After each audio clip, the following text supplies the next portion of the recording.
Mari kita masuk ke sesi yang terakhir, sesi kelima. Saya berharap kita bisa belajar selama 45 menit. Kita memulainya dari jam 10.50 ya. Kita akan belajar. Mari kita membuka firman Tuhan dari kitab Ulangan. Ulangan pasal yang ke-6. Kitab Ulangan Perjanjian Lama pasal yang ke-6. Dari kitab Ulangan ini kita akan membaca dari ayat 1 sampai ayat ke-9. Ulangan 6 ayat 1 sampai 9. Kita baca bersama-sama. Karena hanya 9 ayat. Kita dapat mulai. Sudahkah Alkitab kita semuanya terbuka? Ulangan 6 ayat 1 sampai 9. Mari. 3, 2, 1. Inilah perintah, yakni ketetapan dan peraturan yang aku ajarkan kepadamu atas perintah Tuhan Allahmu untuk dilakukan di negeri kemana kamu pergi untuk mendudukinya, supaya seumur hidupmu engkau dan anak cucumu takut akan Tuhan Allahmu dan berpegang pada segala ketetapan dan perintahnya yang kusampaikan kepada kamu, dan supaya lanjut umurmu. Maka dengarlah, hai orang Israel, lakukanlah itu dengan setia, supaya baik keadaanmu dan supaya kamu menjadi sangat banyak, seperti yang dijanjikan Tuhan Allah nenek moyangmu kepadamu di suatu negeri yang berlimpah-limpah susu dan madunya. Dengarlah, hai orang Israel, Tuhan itu Allah kita, Tuhan itu esa. Kasihilah Tuhan Allahmu dengan segenap jantungmu dan dengan segenap jiwamu dan dengan segenap kekuatanmu.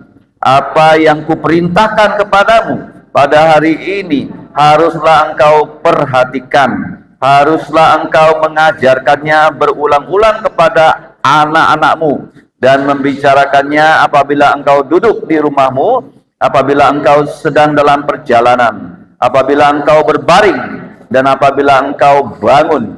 Haruslah juga engkau mengikatkannya sebagai tanda pada tanganmu, dan haruslah itu menjadi lambang di dahimu, dan haruslah engkau menuliskannya pada tiang pintu rumahmu dan pada pintu gerbangmu. Mari kita berdoa. Bapa kami di surga, kami sangat berterima kasih untuk Tuhan Yesus yang telah menjadi juru selamat kami. Melalui kehidupannya yang sempurna, Tuhan Yesus mewakili kami menjalankan hukum-hukum-Mu, karena kami tidak dapat lagi menjalankan hukum-hukum-Mu dengan sempurna. Dan kami juga bersyukur Tuhan Yesus mewakili kami. Ia tidak berdosa, tapi Ia rela mati untuk menanggung dosa kami di atas kayu salib. Dengan darahnya saja dosa-dosa manusia bisa dihapus. Ya Bapa, kami mohon agar Engkau mengampuni dosa kami. Kami juga bersyukur ya Bapa, Tuhan Yesus yang sudah bangkit dari kematian, yang memiliki tubuh mulia, menjanjikan tubuh mulia kepada setiap kami yang percaya kepadanya. Bahkan Engkau mengirim Roh-Mu yang kudus melalui Tuhan Yesus, sehingga orang percaya dapat belajar dan melakukan dan mewartakan firman-Mu. Ya Bapa, kami serahkan waktu pelajaran yang kelima, pelajaran yang terakhir pada pagi hari ini. Kiranya Engkau menolong kami tetap bersemangat untuk belajar firman-Mu. Demikianlah doa kami ya Bapa, supaya sesi ini bisa memuliakan nama-Mu. Di dalam nama Tuhan Yesus Kristus, kami berterima kasih dan berdoa. Amin. Nah, para remaja, remaji, pemuda-pemudi, kalian tahu tidak? Di dunia ini yang paling mahal itu bukan rumah. Yang paling mahal bukan pesawat terbang. Yang paling mahal adalah tubuh manusia. Setuju? Tubuh manusia itu yang paling canggih. Mata kita lebih canggih, lebih hebat daripada kamera manapun juga. Kalau kamera, kita harus set fokusnya, baru bisa fokus. Kalau mata kita, begitu kita memandang jarak 1 meter, langsung fokusnya. Tepat. Kita memandang ke belakang, jaraknya 12 meter, langsung, tidak perlu cari-cari fokus. Begitu cepat. Tidak ada kamera yang lebih canggih dari mata kita. Saya bertanya pada kalian, otot mana yang paling kuat dari seluruh otot yang ada di tubuh kita? Cerita? Otot mana? Tangan atau kaki? Kalau pemain bola dia bilang kaki saya lebih hebat daripada tangan saya. Tetapi kalau petinju dia bilang tangan saya lebih kuat daripada kaki saya. Terus ada nggak yang lebih kuat daripada otot tangan dan otot kaki? Apa itu? Jantung manusia. Sejak dalam kandungan ibu, jantung itu selalu bekerja tanpa berhenti. Kamu tahu nggak? Satu hari itu jantung manusia itu memompakan darah berapa liter naik turun. Di depan tempat kalian menginap ada air galon. Siapa di sini yang sering mengangkat air galon? Ada, bagus. 1 galon berapa kilo? 20 kilo. Terasa berat ya? Oke. Nah, kalian tahu 20 kilo itu berapa liter? 20 liter. Nah, jantung kita satu hari memompa darah naik turun kira-kira berapa kilo? Kira-kira berapa liter? Berapa? Berapa? 20 aja. 7.000 liter naik turun, naik turun, naik turun. 7.000 kilo. Walaupun kamu kelihatan kurus seperti Lorencia, jantungnya bisa bekerja memompa darah naik turun. Berapa? Berapa kilo Lorencia? 7.000 kilo. Nggak terbayangkan. Jadi yang paling mahal di dunia ini adalah apa? Bukan pesawat, bukan hotel, apa? Apa? Tubuh manusia. Tubuh. Nah, sekarang saya bertanya kepada kamu, kenapa Tuhan membuat tubuh manusia? Nah, orang-orang yang di dunia ini jarang yang tahu ya berapa organ dalam tubuh kita. Khususnya ya orang yang tidak pernah belajar ilmu kedokteran. Dia nggak tahu berapa jumlah anggota tubuh kita. Tangan, hidung, mulut, gigi, lidah, dan sebagainya yang di dalam. Ya, ada usus besar, ada usus kecil, ada usus buntu. Semua ada gunanya loh. Usus buntu pun ada gunanya. Walaupun dia buntu. Ya, gang buntu ada gunanya nggak? Namanya buntu, nggak bisa lewat. Usus buntu itu zaman dulu orang nggak tahu apa gunanya. Ternyata kawan saya, dia seorang hamba Tuhan, seorang gembala sidang, seorang pendeta. Jadi waktu istrinya melahirkan secara sesar, tahu nggak sesar? Ya, dibelah perutnya, dokter mengatakan pada kawan saya, coba itu usus buntu dari istrimu dipotong, karena nggak ada gunanya. Waktu itu dia tidak tahu bahwa usus buntu punya guna, dia setuju saja. Jadi waktu di sesar, usus buntunya dipotong. Apa sih gunanya usus buntu? Selain menimbulkan penyakit, kalau makannya cabai terus, biji-bijian terus, sumbat di situ, infeksi, bisa penyakit. Tapi usus buntu ada gunanya. Kedokteran modern mengatakan gunanya usus buntu menangkal radiasi. Radiasi yang berbahaya. Radiasi itu bisa menyebabkan kanker, bisa menyebabkan orang mandul. Orang apa? Iya, kalau kalian nanti kerja ya, misalnya kerjanya itu di tempat yang banyak radiasinya, seperti mana? Waktu di lapangan terbang kan, orang ya melihat ya bagasi penumpang itu pakai sinyal radiasi. Itu nggak boleh dekat-dekat loh. Kalau dekat-dekat terus, orang yang sehat bisa jadi mandul, nggak bisa punya anak. Paham? Nah, sekarang saya bertanya, berapa jumlah organ tubuh kita? Berapa? 248 kata orang Israel. Kenapa? Karena mereka menghitung di dalam kitab Keluaran sampai Ulangan. Tolong dicatat ya. Keluaran, Imamat, Bilangan, Ulangan, 4 kitab Musa. Itu ada 248 perintah. Tolong ditulis. Ada berapa perintah? 248 perintah. Seperti tadi, inilah perintah, yakni ya ketetapan dan peraturan yang aku ajarkan kepadamu atas perintah Tuhan. Jadi kenapa 248 perintah? Karena orang Israel percaya organ tubuh manusia itu 248. Kenapa Tuhan menciptakan tangan kamu? Untuk melakukan perintah Tuhan. Pernah nggak tangan kamu melakukan perintah Tuhan? Contohnya, misalnya kawan kamu tidak datang ke gereja. Kamu WA dia pakai tangan. Kenapa kamu tidak datang? Hari Minggu harus datang ke gereja. Kenapa kamu tidak ikut camp? Apa gunanya tangan? Melakukan perintah Tuhan. Apa gunanya mulut? Memuji Tuhan. Apa gunanya mulut? Mengabarkan firman Tuhan.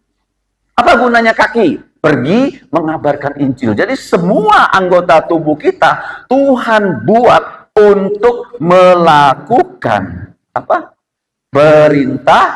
Perintahnya. Jadi ada berapa perintah di Alkitab Perjanjian Lama? 248. Nah, sedangkan di Alkitab juga banyak larangan. Ada 365. Tolong ditulis. 365 larangan. Nah, sekarang kita sudah belajar di Sal. Saya mengingatkan kalian. It is Sal. Apa? It is Sal. Ini untuk kita supaya bisa terus mengingat apa yang kita pelajari ya selama 5 sesi. Apa I? Inspirasi atau ilham. Ayatnya 2 Timotius 3 ayat 16-17. T, transmisi, tulis. Itu di Keluaran 20 dan di Wahyu pasal 2. Di Keluaran 20 itu Tuhan dengan jarinya, dengan apa? Menulis 10 hukum. Menulis apa? Ya, 10 hukum. Kalau kalian ditanya, mengapa ada 10 hukum? Karena kita punya 10 jari. Sekarang saya tanya kamu. Kita punya berapa angka? Angka. Banyak. Tapi dasarnya berapa? 10. Dari angka berapa? 1, 2, 3, 4, 5, 6, 7, 8, 9, 10. Salah. Dari 0, Elnatan yang betul. 0, 1, 2, 3, 4, 5, 6, 7, 8, 9. Kenapa? Karena 10 kan 1 dengan 0. Paham? Angka itu 10, yaitu dari 0 sampai 9. 10 hukum. Ya, ada 10 hukum. Nah, sekarang kita lihat ya. Kemudian bukan hanya diilhamkan, diinspirasikan kepada para rasul dan para nabi, kemudian mereka harus menulis. Ya, Perjanjian Lama dalam bahasa apa? Ibrani dan Aram. Ingat ya, Perjanjian Lama ditulis dalam bahasa apa? Ibrani dan Aram. Perjanjian Baru bahasa Yunani. Seperti di sekolah, kamu sering mendengar alfa, beta, gamma. Betul nggak? Di SMP sudah mulai belajar alfa, beta, gamma, epsilon, V, rumus V kan? V. Apa rumus lingkaran? 2 V R kuadrat. V itu apa? Abjad Yunani. Paham? V itu apa? Abjad Yunani. Apa V? Berapa per berapa? Berapa? 22/7. Kenapa bukan 21?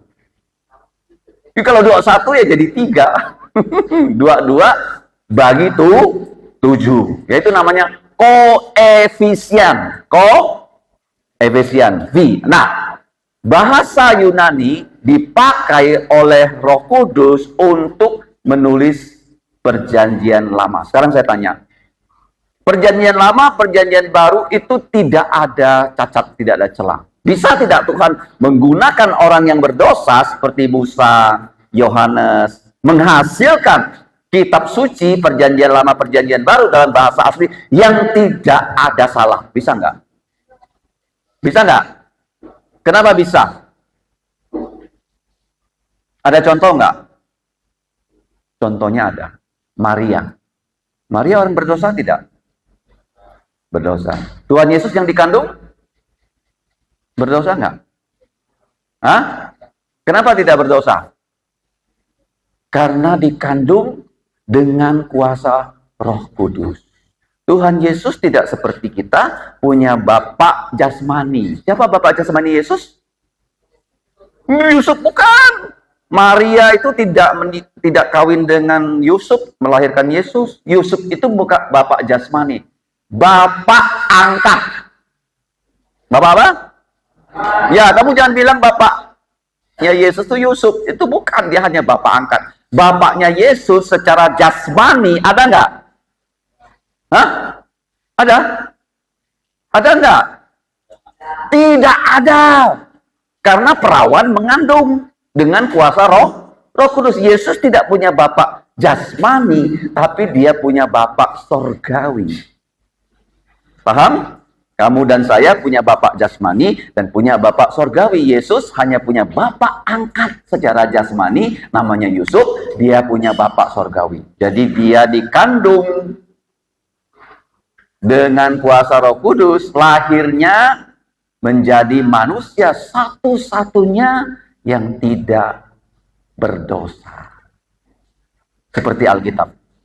Tuhan memakai para nabi Perjanjian Lama, Tuhan memakai para rasul Perjanjian Baru menulis Alkitab yang tidak ada salah. Tidak ada apa? Dalam bahasa asli. Bahasa apa? Bahasa asli. Itu namanya inspirasi dan transmisi. Tapi setelah itu kalian juga belajar tentang apa? Penyalinan. Kenapa disalin? Karena zaman dulu tidak ada mesin cetak. Salin. Waktu mereka menyalinnya, serius sekali loh. Kalau berjumpa dengan kata Allah, mereka harus apa? Tangannya dicuci, ya tidak boleh salin dengan pen seperti ini, tajam. Mereka menyalinnya dengan kuas. Dengan apa? Kuas. Kalau sampai kata Allah Elohim, maka pen itu harus dibersihkan. Jangan sampai macet. Waktu mereka menulis kata Elohim atau Allah. Waktu sampai kata Tuhan, Yehova, Yahweh, mereka bagaimana? Mandi. Nah, mandi. Jadi disalin-salin. Nah, yang menyalin Alkitab di Perjanjian Lama itu orangnya bernama Ezra. Tolong dicatat ya. Ezra. Ezra pasal 7 ayat 6 dan Ezra pasal 7 ayat 10. Ezra ini bukan hanya menyalin Alkitab, tapi dia juga meneliti Alkitab. Ya, disalin sehingga di tangan kita ya ada Alkitab dalam bahasa asli yang sama dengan asli. Yang sama dengan yang mula-mula. Karena Allah melindungi kata-katanya. Oke? Namanya proteksi atau preservasi. Dilindungi. Ya seperti kita. Kalau sudah percaya Yesus, kita selama-lamanya tidak akan masuk neraka. Karena sudah diangkat jadi anak Allah. Kemudian yang terakhir kita akan belajar, nah yang tadi kita baca, laksanakan firman Tuhan. Kenapa penting? Kalau firman Tuhan sudah ada di tangan kita, tetapi kita tidak melaksanakannya. Itu seperti apa? Tuhan Yesus berkata, ada orang mendengar firman, mengerti firman, tetapi tidak dijalankan. Ya seperti apa? Seperti orang membangun rumah di atas pasir. Tidak ada fondasinya. Rumahnya bagus, rumahnya hebat, dindingnya bagus, atapnya bagus, ada AC-nya, tapi tak ada fondasi di atas pasir. Begitu datang hujan, datang banjir, rumahnya roboh. Tapi kalau kamu mendengarkan firman, mengerti firman, dan menyimpan firman, kasihilah Tuhan Allahmu dengan segenap jantungmu, segenap jiwamu, segenap akal budimu, segenap kekuatanmu. Kasihilah tetanggamu seperti dirimu sendiri. Kasih itu adalah praktek loh, bukan teori. Allah mengasihi kita tidak? Apa buktinya dia mengasihi kita? Apa aksi Allah mengasihi dunia ini? Dia mengasihi orang yang berdosa, orang jahat, orang baik, semuanya dia kasihi. Secara umum, dia tidak ada perbedaan. Contohnya, dia beri sinar matahari. Di sini sama dengan sinar matahari yang ada di penjara. Ada beda nggak udara di penjara dengan udara di sini? Ada tidak? Tidak ada. Itu kasihnya secara umum. Tapi kasih Allah secara khusus, apa itu? Dia memberikan putranya Yesus untuk menebus dosa kita. Paham? Kasih Allah itu tidak ada syaratnya. Walaupun kamu sangat jahat, dia tetap mengasihi kamu. Asal kamu percaya Yesus. Kasih Allah itu bukan hanya tidak ada syarat, kasih Allah itu adalah pengorbanan. Dia mengorbankan Yesus di atas salib. Kenapa? Karena dia tidak mau kamu dan saya masuk neraka. Ya, kita ada belajar nggak kutukan-kutukan di dunia? Ada. Kutukan pertama apa? Ular dicabut kakinya. Kedua, wanita. Kalau hamil susah, kalau melahirkan sakit bahkan ada yang mati. Kutukan ketiga, laki-laki, bapak kamu harus kerja, berkeringat baru bisa dapat makan untuk dia dan untuk keluarganya. Keempat, tanah. Tidak lagi tumbuh yang bisa kita makan secara otomatis. Di Taman Eden ya, Adam dan Hawa nggak perlu mencabut rumput. Semua yang mereka perlu makan langsung tumbuh. Yang kelima apa?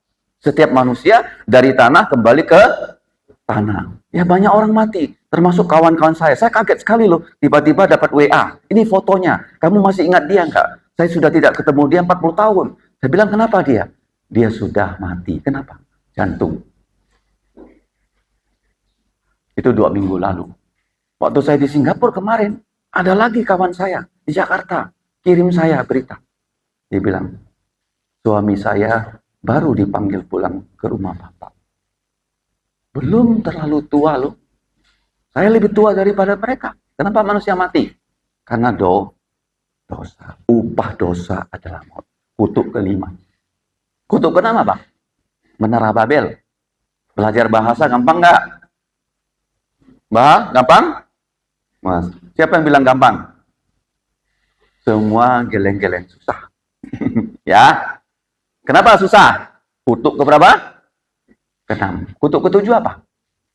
Neraka. Kalau nggak percaya Yesus, begitu mati dilempar ke neraka. Tetapi Yesus demi kita, dia menerima kutukan di atas salib sehingga kita jangan sampai dilempar ke neraka.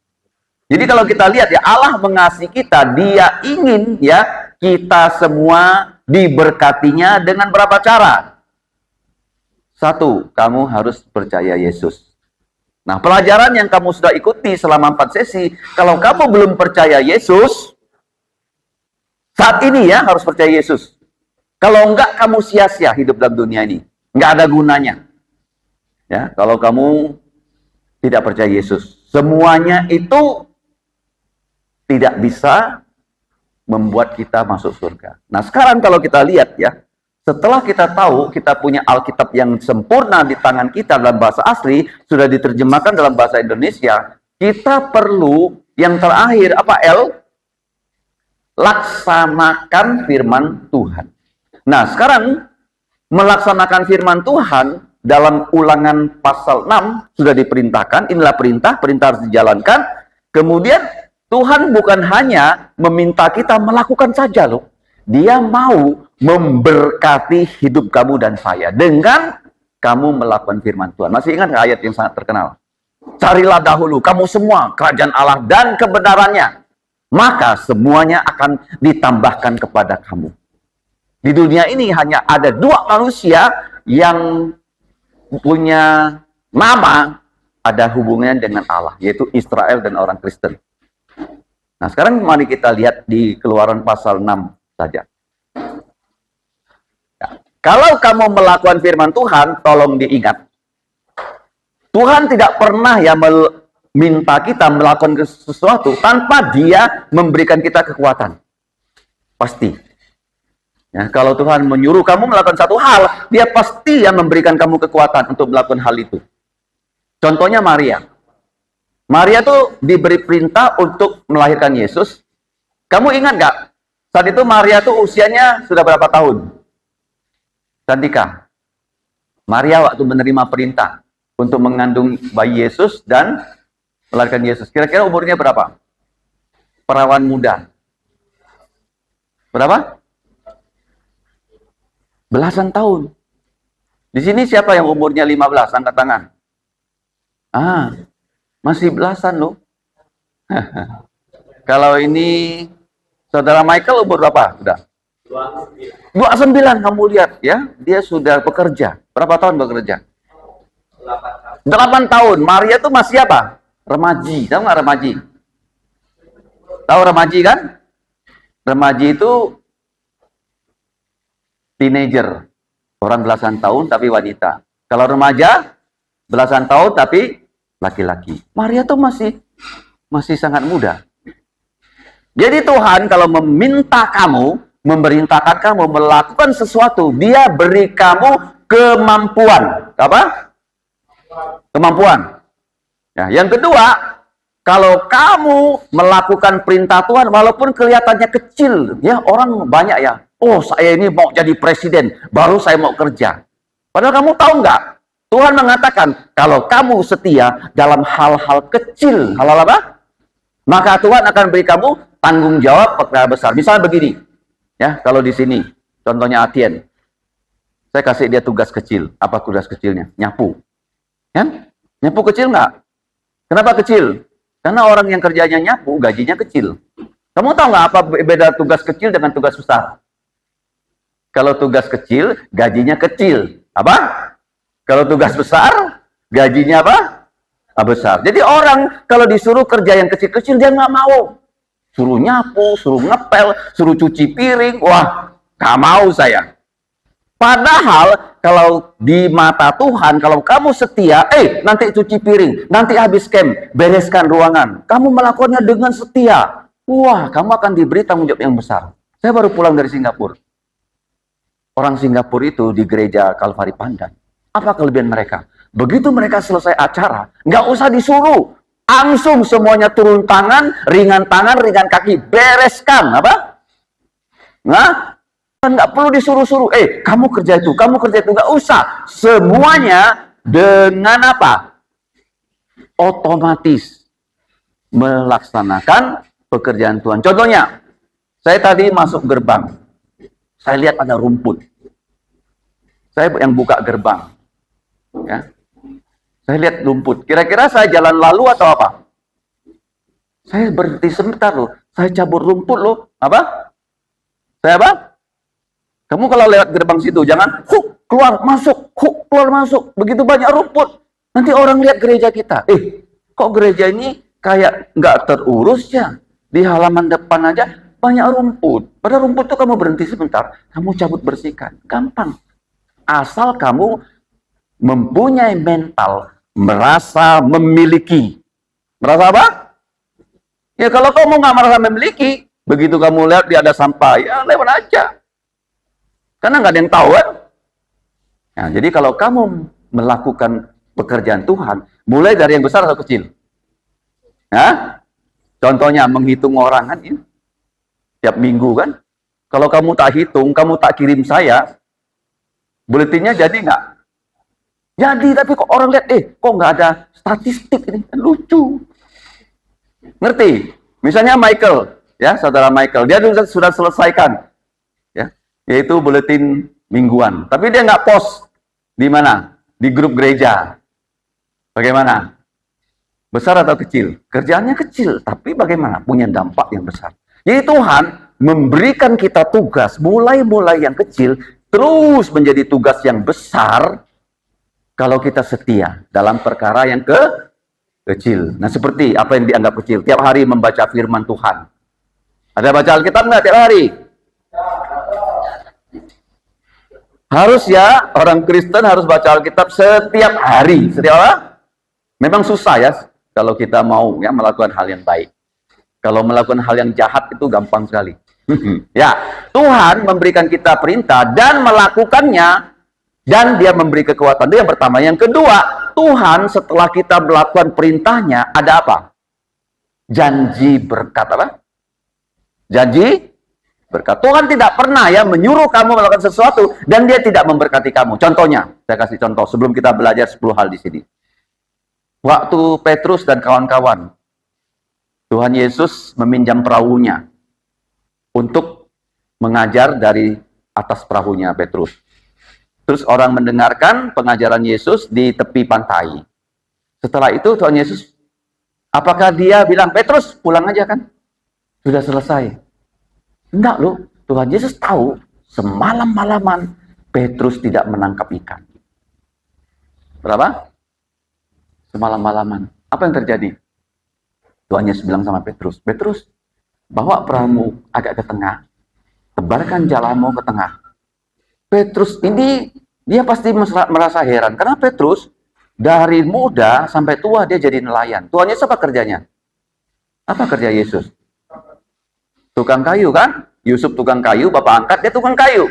Jadi dia lihat Yesus, ini tukang kayu ngajarin nelayan. Salah nggak? Tapi dia tahu Yesus bukan hanya manusia, dia adalah Allah. Dia ikut perintah Yesus, perahunya dibuat agak ke tengah, dia tebarkan jalannya di kanan. Apa yang terjadi? Siang hari itu harusnya ikan semua tidur kan? Panas kan? Di bawah mereka kan? Tetapi kenapa bisa masuk ke jala Petrus? Karena Yesus adalah Tuhan segala makhluk. Dia perintahkan ikan. Ikan. Sekarang ada lomba. Apa lombanya? Tabrak jalannya Petrus. 1, 2, 3. Wah, ikannya semua nabrak jala Petrus. Sampai koyak. Akhirnya mereka dapatkan ikan, 2 perahu hampir tenggelam. Mereka tidak pernah mendapatkan ikan sebanyak itu. Artinya apa? Petrus sudah melakukan firman Tuhan, Tuhan akan memberkati. Kamu mau menjadi orang yang diberkati Tuhan? Mau? Atau mau jadi orang dikutuk Tuhan? Kalau dikutuk Tuhan, tak mau lakukan berkat Tuhan. Apa perintah Tuhan? Nah ini, di dalam Ulangan, kamu lihat ya, kalau kamu melakukan perintah Tuhan, kamu akan menjadi orang yang punya sifat-sifat Allah. Tolong dicatat. Ulangan 5 ayat 10. Memiliki sifat-sifat Allah. Seperti belas kasihan. Itu di Ulangan 10 ya. Yang kedua, kalau kita melakukan perintah-perintah Tuhan, ya, Ulangan 6:2 apa? Supaya seumur hidupmu, engkau dan anak cucumu akan takut akan Tuhan Allahmu dan berpegang pada segala ketetapan dan perintahnya yang kusampaikan kepadamu, dan supaya lanjut umurmu, panjang umur. Kalau kita melakukan firman Tuhan apa? Kita diberi umur yang panjang. Yang ketiga, kenapa Tuhan ingin kita melakukan firman-Nya? Karena Dia ingin segala keadaan kita itu baik-baik saja. Ayat 3. Maka dengarlah hai orang Israel, lakukanlah itu dengan setia supaya baik keadaanmu. Berkat ketiga apa? Kamu mau keadaan baik atau keadaan tidak baik? Caranya? Lakukan perintah-perintah Tuhan. Yang keempat, apa faedahnya atau manfaatnya kita melakukan perintah-perintah Tuhan? Supaya anak-anakmu baik-baik saja. Jadi Tuhan ingin kita melakukan firman Tuhan, dan anak-anak kita juga melakukan firman Tuhan. Sehingga kita baik, anak-anak kita juga baik. Di Alkitab, Abraham baik enggak? Baik kan? Putranya Ishak baik. Yakob akhirnya baik. Kenapa? Karena mereka semua percaya Yesus. Kamu sekarang juga kan sudah menjadi orang Kristen. Kebaikan terbaik apa? Kalau keluarga kamu bisa percaya Yesus. Paham? Apa kebaikan terbaik? Seluruh keluarga kita percaya Yesus dan bisa masuk surga. Oke. Kemudian yang kelima, supaya kamu hidup. Ayat 24. Apa di sini hidup? Bukan karena kita melakukan firman Tuhan kita diselamatkan. Tidak. Kita bisa melakukan firman Tuhan setelah kita percaya Yesus. Paham? Orang yang tidak percaya Yesus, dia tidak bisa melaksanakan apa yang Yesus perintahkan. Jadi setelah kamu dan saya percaya Tuhan Yesus, kamu dan saya bisa melakukan firman Tuhan. Dan ya, kalau kamu lihat kepada orang Israel, semua perintah Tuhan kepada mereka untuk dilaksanakan, itu tujuannya supaya mereka bisa percaya Yesus. Kenapa? Karena begitu banyak perintah-perintah di Alkitab ini, seperti 10 hukum. Bisa nggak kita jalankan dengan tanpa salah? Saya tanya. Kalau orang mengatakan, syarat masuk surga, kamu bisa melakukan 10 hukum tanpa salah. Bisa? Bisa tidak? Kamu pernah membunuh nggak? Belum ya? Tapi Tuhan bilang pernah. Kamu pernah membunuh. Kalau kamu pernah membenci orang, itu sama dengan membunuh. Paham? Kalau pernah membenci orang, sama dengan membunuh. Apalagi mengatakan pada orang, goblok, bodoh, nggak ada otak. Itu sama dengan membunuh. Ya, saya bilang sama dia, nggak ada otak kamu. Dia punya otak nggak? Yang nggak punya otak apa? Orang mati kan? Betul nggak? Sama dengan membunuh. Kenapa membunuh? Itu sama dengan membenci. Jadi kita tidak bisa lagi melakukan perintah-perintah Tuhan, maka Tuhan perlu mengirim Yesus. Yesus melakukan semua perintah Tuhan loh, tanpa cacat, tanpa celah, mewakili kita sebagai bukti dia tidak ada dosa. Kita semua keturunan Adam sudah berdosa. Makanya apa bedanya agama Kristen dengan agama yang lain? Agama yang lain mengajarkan, kamu lakukan ini, lakukan itu, lakukan ini, lakukan itu. Mudah-mudahan masuk surga. Itu agama lain. Ya kan? Kalau di Alkitab apa? Kamu nggak usah lakukan apapun. Asal kamu percaya Yesus, dia sudah mati untuk dosa kamu. Dia sudah dikubur, dia sudah bangkit. Dia menampakkan diri. Kamu percaya pada Yesus. Maka kamu apa? Diselamatkan oleh Tuhan Yesus. Jadi orang Israel ya, mereka begitu banyak ya hukum Taurat. Mereka menganggap kalau melakukan hukum Taurat bisa masuk surga. Nggak bisa. Hukum Taurat itu hanya menuntun mereka bertemu dengan Yesus. Hukum Taurat itu ada 3 macam. Yang pertama hukum moral. 10 hukum. Kalau kita bilang orang tidak ada moral, artinya dia melanggar 10 hukum.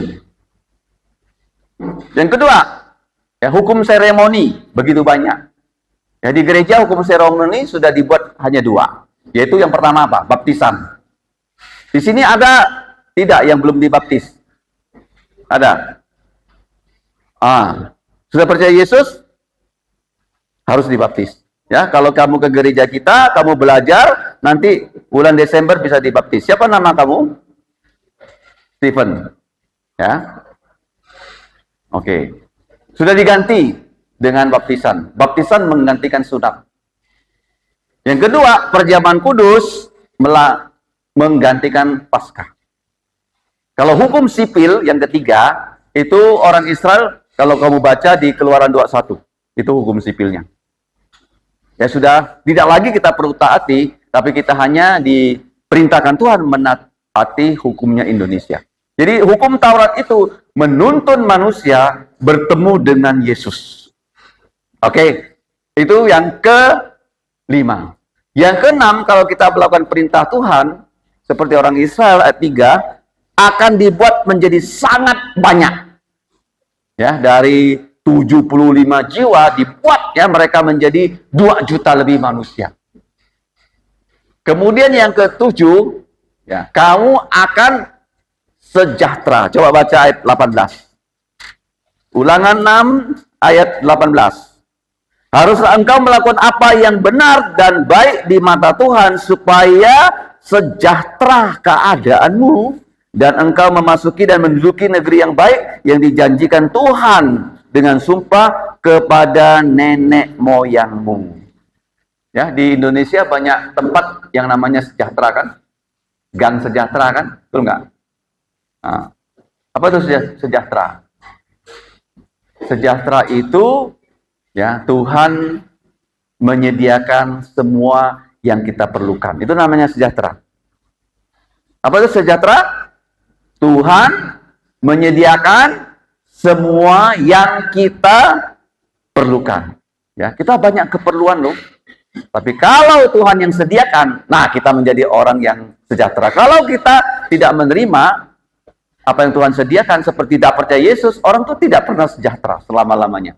Kemudian yang seterusnya, 8. Supaya kamu dapat mengalahkan musuh. Ayat 19. Mari kita baca. Dengan mengusir semua musuhmu dari hadapanmu seperti yang difirmankannya. Sekarang, kamu punya musuh nggak? Hah? Punya nggak musuh? Manusia pasti punya 3 musuh. Efesus pasal 2, 3 musuh manusia. Yang pertama apa? Diri sendiri. Apa? Diri sendiri. Kenapa? Karena kita kadang-kadang malas. Kadang-kadang apa? Orang Kalbar bilang merajuk. Apa? Tahu kan merajuk? Oh tahu, oke, kelas itu ya. Kita kadang-kadang apa? Merajuk dan sebagainya. Musuh pertama apa? Diri sendiri. Dalam diri kita ada nafsu, nafsu daging, nafsu mata, dan sombong. Nafsu apa? Nafsu daging, nafsu mata, sombong. Musuh kedua siapa? Yang sering mau buat kita jatuh. Setan. Apa? Setan, iblis. Itu Efesus pasal 2. Yang ketiga siapa musuh kita? Hah? Dunia. Apa? Dunia. Dunia itu begitu gemerlapan ya. Sehingga kita tidak mengasihi Tuhan tapi mengasihi dunia. Kita perlu yang mengalahkan musuh. Ya, kedagingan kita. Kemudian ya, bagaimana cara kita mengalahkan musuh? Mengalahkan iblis. Apakah kita bilang, iblis, pergi kau? Tidak. Mengalahkan iblis melalui apa? Firman-Nya. Pedang roh. Apa?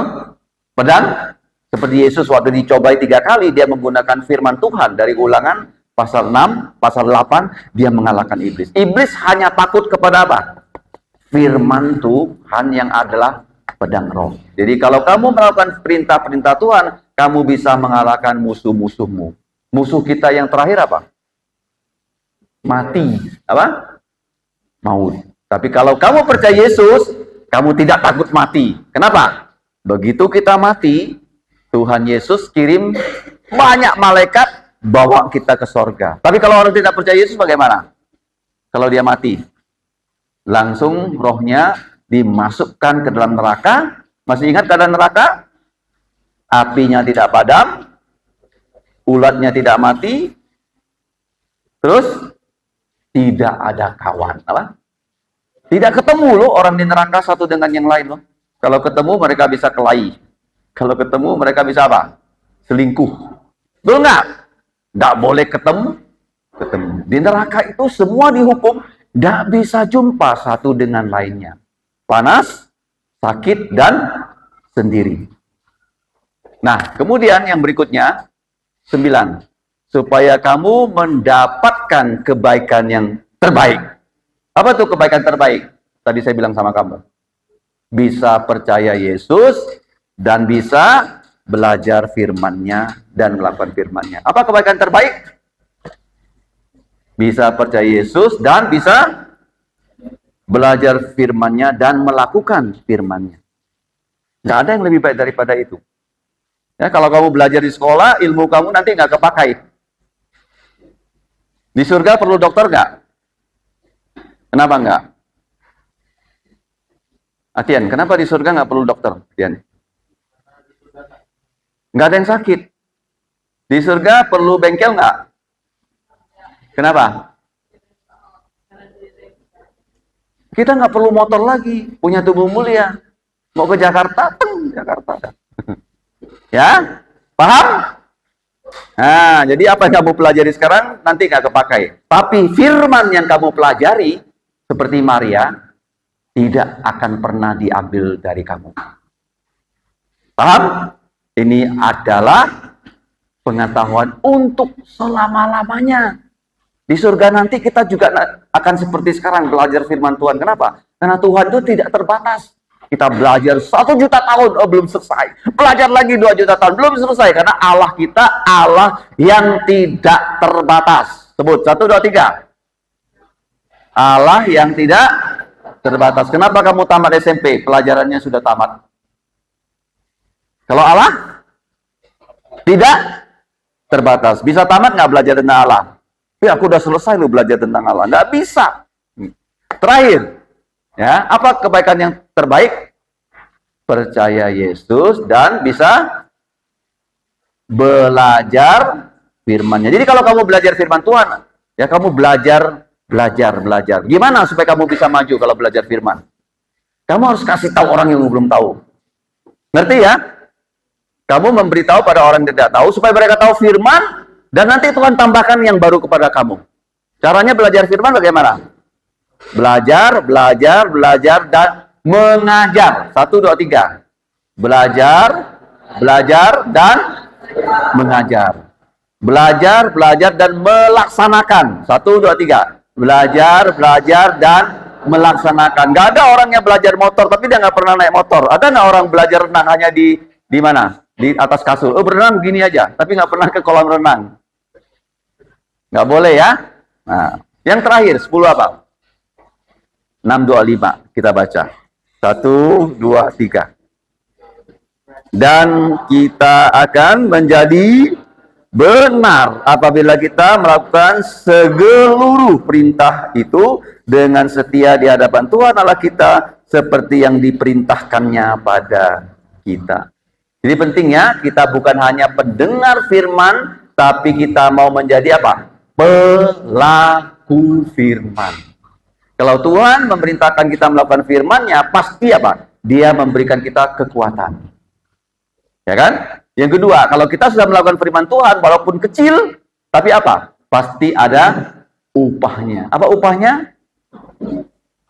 10 hal ini. Sudah dicatat? Bagus. Ya, diingat baik-baik. Kalau melakukan firman Tuhan, ada berkat. Ada apa? Mau? Mau ya? Mari kita berdoa. Bapa kami di surga, kami berterima kasih bahwa Tuhan Yesus yang telah menyelamatkan kami, Dia memberikan kami perintah supaya kami dibaptis dan kami dapat melaksanakan seluruh perintah-perintah Tuhan Yesus yang sudah Dia sampaikan kepada para rasul di dalam firman Tuhan. Bantulah kami ya Bapa, supaya kami selalu menjadi remaja-remaji, pemuda-pemudi yang setia melakukan firman. Tolonglah kami, kuatkan kami, supaya melalui perintah-perintah-Mu yang kami laksanakan, nama-Mu dimuliakan. Ampunilah dosa kami ya Bapa, kami berdoa dan bersyukur hanya dalam nama Tuhan Yesus. Amin. Terima kasih.